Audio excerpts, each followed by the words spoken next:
Julius Evola, cabalgar el tigre. 13. Sartre. La cárcel sin muros.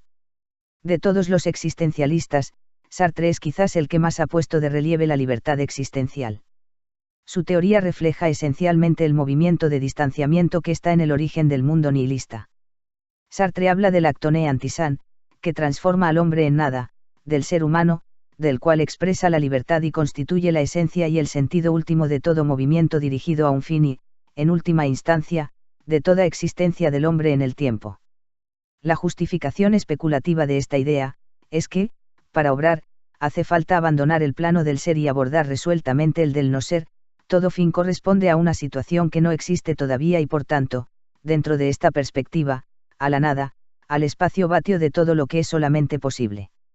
La libertad actuante introduce por lo tanto la nada en el mundo, el ser humano reposa primero en el seno del ser y se desprende luego por un retroceso aniquilador y ello no solo cuando dudando, interrogando, buscando, destruyendo, pone al ser en duda, sino también por la obra de no importa qué deseo, movimiento o pasión, sin ninguna excepción. La libertad no es, pues, presentada como una ruptura aniquiladora con el mundo y con uno mismo, como una pura negación de lo dado, no ser lo que se es, ser lo que no se es. Este proceso de ruptura y de superación que deja tras de sí la nada y se dirige a la nada crea, por su repetición, el despliegue de la existencia en el tiempo, la temporalización. Sartre dice precisamente, libertad, elección, aniquilación, temporalización, son solo una sola y única cosa. Los otros existencialistas comparten esta manera de ver, en particular Heidegger, cuando coloca en la superación la esencia, la estructura fundamental del sujeto, del yo y de la ipseidad, del ser que siempre somos, bajo cualquier nombre que le pongamos. Pero es sobre todo en Sartre donde aparece la relación entre estos puntos de vista y su trasfondo existencial formado por la experiencia específica del hombre actual, que, una vez rechazados todos los soportes y todos los lazos, se encuentra abandonado a sí mismo. Sartre recurre a las más sutiles argumentaciones para demostrar objetivamente que el fondo último de toda acción humana es la libertad absoluta, que no hay una situación en donde el hombre no deba escoger, en la medida que solo encuentra apoyo en él mismo. Así, según él, no escoger es todavía una elección, de lo cual resulta que en el fondo la libertad es tanto el acto voluntario como el acto pasional, como el abandono, la obediencia, la vía libre dada a un instinto. La naturaleza, la fisiología. La historia o cualquier otra referencia no son excusas válidas, pues, en el sentido que acabamos de indicar, la libertad fundamental y la responsabilidad personal subsisten. Se presenta, pues, como un estado de hecho demostrado por el análisis filosófico lo que en Nietzsche era más bien un imperativo, no hay nada sobre lo cual el hombre superior tenga derecho de descargarse de su responsabilidad y del sentido de la vida. Pero el enfoque es muy diferente. El hombre, para Sartre, está como en una cárcel sin muros, no puede encontrar ni en él, ni fuera de él, un refugio contra su libertad, está destinado a ser libre, está condenado a ser libre, no puede evadirse de su libertad. Es precisamente en este enfoque donde ya hemos encontrado el testimonio más característico del sentido específico, negativo, que ha tomado la libertad que no puede ser rechazada como tal, que no puede escoger o ser la libertad. Esto es para Sartre un límite, un dato primordial, insuperable y angustioso. Todo lo demás, el mundo exterior, el conjunto de las limitaciones causadas por los hombres, las cosas o los sucesos no sería jamás, como hemos dicho, una verdadera violencia, toda impotencia, toda tragedia, incluso la muerte, podrían ser asumidos, en principio, dentro de la libertad. En la mayor parte de los casos, todo se reduciría a factores que, desde luego, es necesario tener en cuenta, pero que no encadenan interiormente, es casi la línea objetiva de conducta que hemos considerado. Californio. Pax 105 y 6.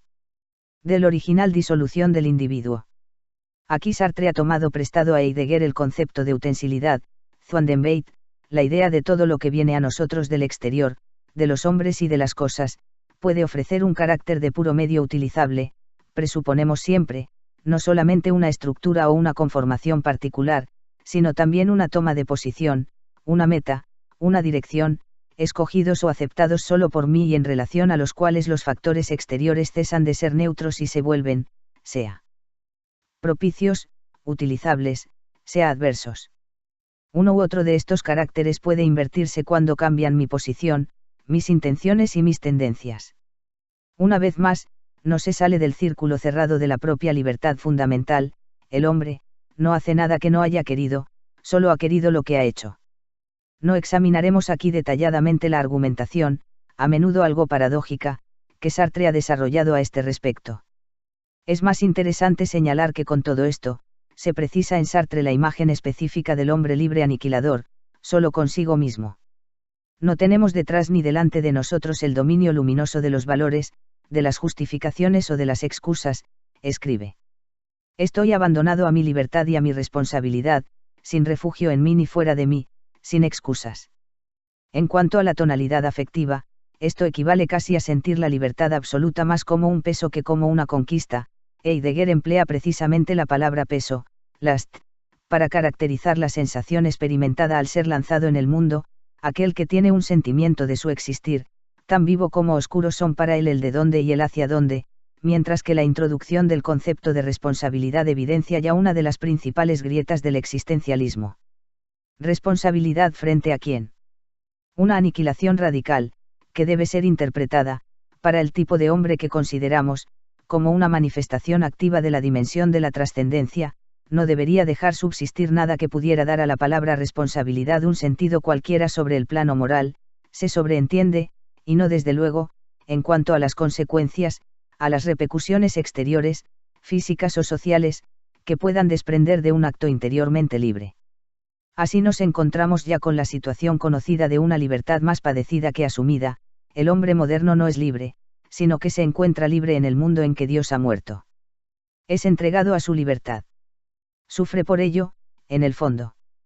Y cuando es plenamente consciente de esta libertad, la angustia se apodera de él, y el sentimiento, de otro modo absurdo, de una responsabilidad se manifiesta de nuevo.